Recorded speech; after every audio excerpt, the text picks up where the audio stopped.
La proportionnalité se résume trop souvent pour les élèves à compléter un tableau de nombres selon des règles opératoires. Pour donner sens à la proportionnalité, on a fait deux choix. Ne pas donner une situation de proportionnalité pour éviter que tableau rime avec proportionnalité, et le remplissage du tableau peut se faire à l'aide de manipulations sur la situation géométrique de la situation. Dans cet exemple, les élèves ont à calculer la longueur d'un ruban qui entoure un ensemble de places de parking, le nombre variant selon 3 cas différents. Pour 5 places, l'élève peut compter le nombre de places et ajuster le ruban. Il peut compter de tête. Pour 10 places, obstacle.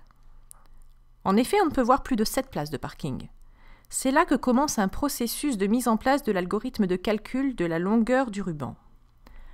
En avançant d'une place, l'élève peut chercher à identifier de combien le ruban s'allonge. 2 fois 2,50 m, c'est-à-dire 5 mètres. Et à conclure qu'on passe d'une longueur de 35 mètres pour 5 places à 35 plus 5 fois 5 mètres pour 10 places. Il peut faire de même pour 15 places. Mais si l'élève n'y arrive pas, il peut accéder à une aide après une première réponse erronée et à une solution après une seconde réponse erronée. La solution tire parti de la dynamique du logiciel. En effet, ce n'est pas le calcul qui est écrit, mais une vidéo qui montre comment on calcule la longueur du ruban pour n'importe quel nombre de places. L'élève prend connaissance du processus par les actions qu'il voit et par l'affichage symbolique de la formule finalement utilisée.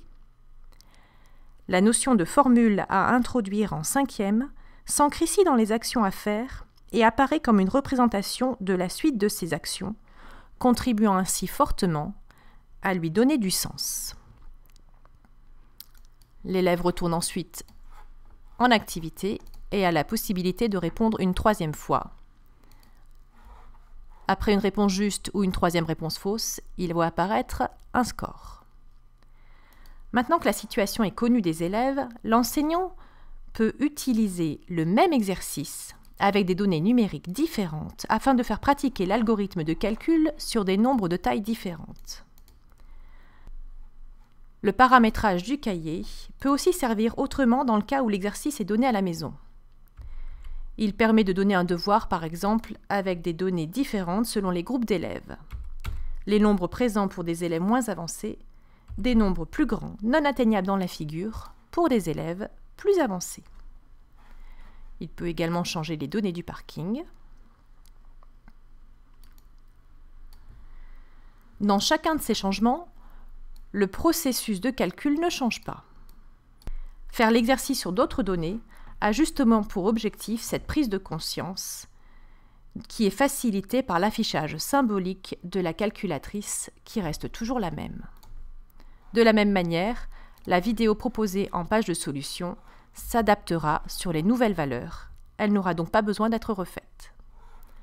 En 5 secondes, l'enseignant prépare ce nouvel exercice donné quelque temps après le premier.